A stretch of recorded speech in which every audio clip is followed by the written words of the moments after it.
Nous allons voir plusieurs exemples d'études des variations d'une suite définie de façon explicite. Alors on commence par la première, un qui est égal à 3n-5. Donc on veut étudier les variations de cette suite un. On prend la méthode de base qu'on nous impose dans ces exercices, c'est-à-dire pour étudier les variations de un, on étudie le signe de un plus 1 moins un. Donc on le calcule, on a calculé un plus 1, je l'avais calculé par anticipation, et j'obtiens égal 3. Conclusion, et bien 3, bien entendu, ça c'est quelque chose qui est strictement positif. Conclusion, je vais avoir pour tout n appartenant à n, un plus 1 moins un est positif, strictement positif, ce qui est équivalent à dire que un plus 1 est strictement supérieur à un, donc la suite un, alors un pour n appartenant à n, on écrit bien tout, est strictement croissante. Strictement croissante. Donc ici, j'insiste sur les quel que soit n, c'est-à-dire quand je calcule un plus 1, je le calcule pour tout n, et quand je calcule un plus 1 moins un, je le calcule pour tout n également. C'est important parce que si je le calcule que pour une seule valeur de n, alors c'est un exemple, et un exemple n'a pas valeur de démonstration, il faut bien que ça soit pour toutes les valeurs, que ça soit vrai pour toutes les valeurs. La deuxième suite, c'est exactement la même chose. Donc, j'ai un égale moins n au carré plus 1.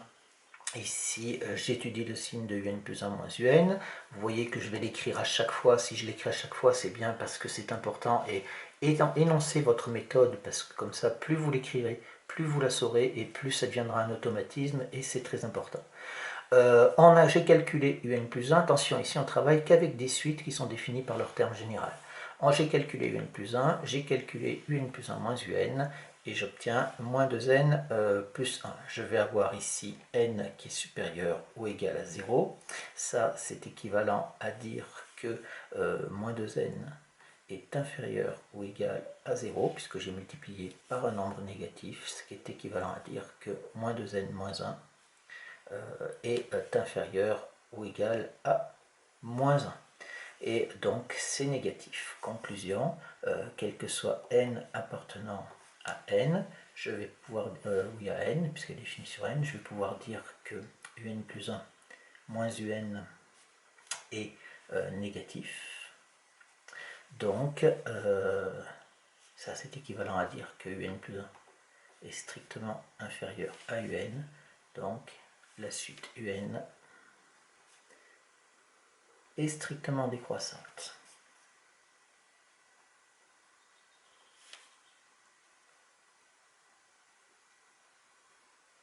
Voilà, ici pour cette deuxième suite qui ne pose pas de problème. La troisième va être un petit peu plus compliquée. On a donc ici un est égal à n plus 2 sur n. Donc j'ai calculé un plus 1 et j'arrive à cet endroit-là. Cet endroit-là, je vous demande parce que je sais que c'est une difficulté, parce que vous manquez un petit peu d'entraînement. On va donc réduire au même dénominateur ici. N facteur de n plus 1. Je vous rappelle, quand vous réduisez au même dénominateur, c'est comme si on avait sur 1 ici.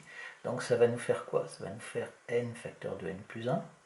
Ici, là il faut que je multiplie par n, ça nous fait plus 2n. Et ici, moins 2 facteur de n plus 1. On va calculer ça, ce qui nous fait donc est égal ici à n au carré plus n plus 2n moins 2n moins 2. Tout sur n facteur de n plus 1. Le 2n moins 2n, ça simplifie. Et il nous reste donc est égal à n au carré plus n moins 2 sur n facteur de n plus 1.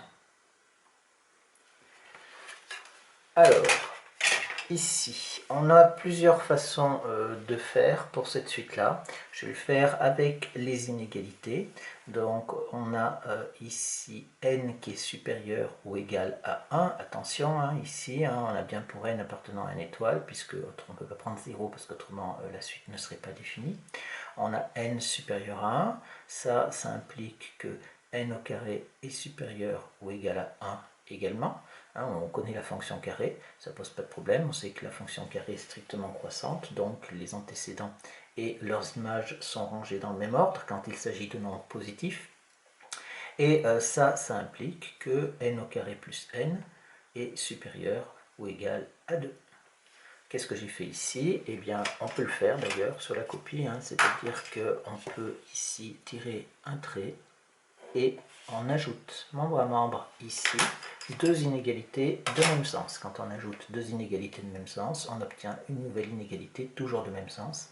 Et ça, c'est équivalent à dire que n au carré plus n moins 2 est supérieur ou égal à 0. Je vais passer le 2 de l'autre côté. On est bien d'accord que n est positif, que n plus 1 est positif également. Et donc, on va dire en conclusion...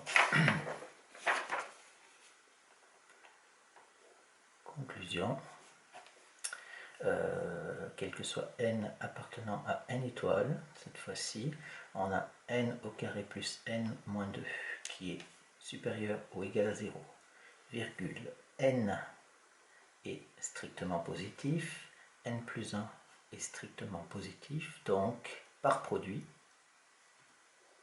et quotient. Alors, produit et quotient, pourquoi? Eh bien, parce que j'ai un produit en bas et j'ai un quotient parce que j'ai une division.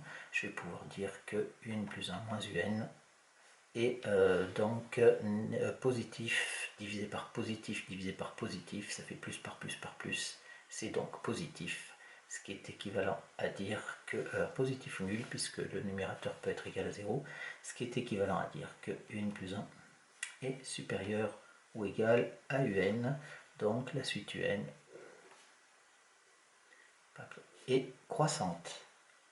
Alors je ne peux pas mettre strictement croissante, tout simplement, parce que j'ai un supérieur ou égal ici, et donc voilà, je peux pas, il faudra un supérieur strict pour dire, pour affirmer qu'elle est croissante avec cette méthode-là.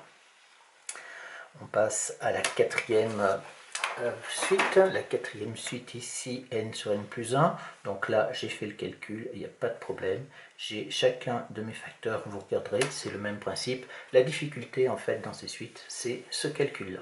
Si vous faites ce calcul-là juste, après, le travail avec les inégalités, ça se trouve, avec un petit peu de rigueur, on arrive à le trouver. Et on trouve cette suite qui est donc strictement croissante. On a deux dernières dans l'exercice 48, les premières et les deuxièmes qui sont également définies avec leur terme général. Et si je reviens, c'est toujours la même méthode, donc j'ai préparé à l'avance aussi. C'est juste, je reviens sur cette factorisation. Donc ici, c'est 3 à la puissance n. Donc c'est un terme général qui est un petit peu plus compliqué par rapport à ce qu'on a pu trouver auparavant, puisqu'on travaille avec les puissances, et c'est vrai que les puissances, vous ne les rencontrez pas si souvent que ça.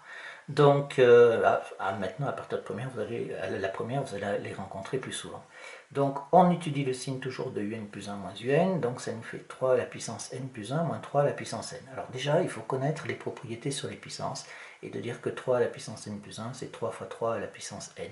Ensuite, on veut factoriser, et si on veut factoriser, il faut qu'il y ait un facteur commun. Donc là, j'ai bien un facteur commun parce que j'ai 3 à la puissance n qui est avec sa multiplication. Mais pour que ça soit un facteur, j'ai rétabli la multiplication par 1 ici. Autrement, je n'aurai pas de multiplication et je ne pourrai pas appliquer ma technique de factorisation. Mon facteur commun avec sa multiplication est ici. Et ça nous fait donc 3 moins 1, ça fait 2. Ça nous fait donc 2 fois 3 à la puissance n. Attention, ça ne fait pas 6 à la puissance n. Je rappelle que la puissance s'applique sur le caractère d'écriture qui précède. Donc ça s'applique sur le 3, mais pas sur le 2. Et donc maintenant je peux affirmer que ici c'est positif, la différence est positive, donc la suite est strictement croissante. Pour la dernière, c'est exactement la même chose, on a moins 4 sur n au carré, j'ai calculé un plus 1 ici, j'ai ensuite pour étudier les variations je calcule un plus 1 moins un également. Je fais la réduction même dénominateur qui est assez compliquée aussi, vous regarderez bien ça tranquillement, et on obtient 8n plus 4 sur n au carré facteur de n plus 2 au carré. Et à ce moment-là, eh bien, bon là, un carré est toujours positif, donc on n'a pas besoin de l'étudier. Il nous reste à étudier 8n plus 4. On fait le petit travail avec les inégalités en partant de n strictement supérieur à 0, puisque n appartient à n étoile. Vous pouvez prendre aussi n supérieur ou égal à 1, c'est comme vous voulez. Ça marchera également, vous trouverez le même principe. Et en conclusion, donc, on va trouver un plus 1 moins un qui est positif, et donc la suite est également strictement croissante.